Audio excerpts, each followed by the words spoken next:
hello. Thank you for watching. My name is Vincent and I just joined the team for Outbrk. And it's a pleasure for me to present the next step for the TIV. And I know it's something that the community for storm chasing is waiting a lot. People who have bought the game want to see the TIV inside it. So this is the first task. The first task I have to tackle is to integrate the TIV inside a game. So I've already watched a little bit of it, of the file, just to make sure that I'm accustomed to it and I understand what the other artists before me have done. So I did not model anything out of that.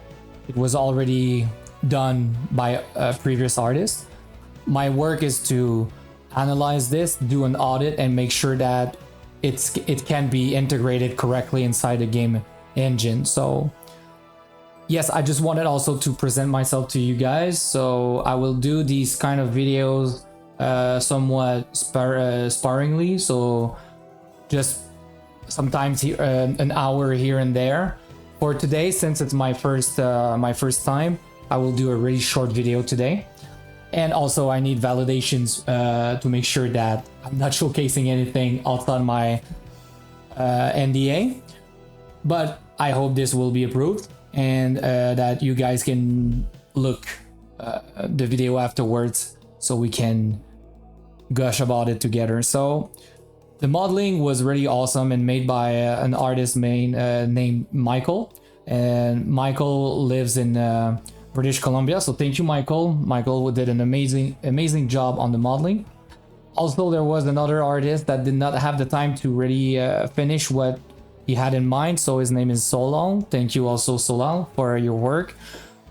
So I'm trying to put everything together and just understand what was the plan for each artist behind it. And I think I came up with something that could look good in the end and will be able to play inside the game as fast as possible. So here I'm doing some integration test inside Marmoset, which is a kind of a renderer like a game engine, but it's ready specifically for rendering assets. So this allows me to really in a quick way integrate asset and just look at what has to be changed or if there's bugs or thing to improve. So I was looking at the interior, and as you can see, there's a lot of detail in the interior, but we will play as the player with the camera close to the wheel. So I got the steering wheel, sorry. So I got to make sure that perhaps we will add more details there. But first, you know, I got to check everything out and make sure that there's not other priorities. But my first priority would be to improve the interior first. There's also another scene that has the complete picture. So there we go. It looks really awesome.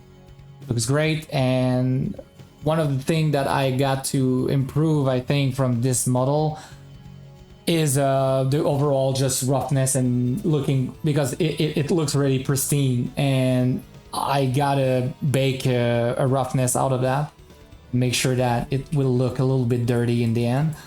Also adding some normal information like if it's bust or if it has been busted a little bit will be another thing to tackle down the road. But as you can see, if you look at some bugs that we have, I think it's another thing that can be nice about these videos that I do, is just to showcase what sometimes we can have as blockers for assets like that. So this was modeled by Michael for I think 100 hours, which is amazing. It's really a fast-paced modeling process that he made, and it looks really great. But even then, sometimes there's like some mistakes like this. Also, I think it was because we tried to make some holes in the front, so it made a lot of issues with the UVs, because I think Michael did the UVs correctly, but there was some mistake after that with additional work on top of it. This part here is also something that has to be rethink in terms of UVs. But for the rest, I mean, it looks awesome, and when you will have the roughness map also on top of it, it will look great. I gotta also check for the everything that is in relation to the blend shape for the side panels to go up and down. So, and also at the same time, I'm learning Blender because I was using 3ds Max for 15 years. But since I've left Ubisoft, I gotta learn to use Blender. And yeah, so for me, it was like 15 years at Ubisoft doing testing. After that, doing some marketing work, props modeling, and in the end, I became a character modeler. So this will be completely different from what I'm used to do at Ubisoft. It's really full on indie development, so we gotta go hard and fast, and just sometimes we gotta not cut corners, but you guys understand. Sometimes we gotta go fast, so automatically you will be there will be more issues that can be apparent, and as a player you can ask why. Why do we have these issues sometimes on some assets?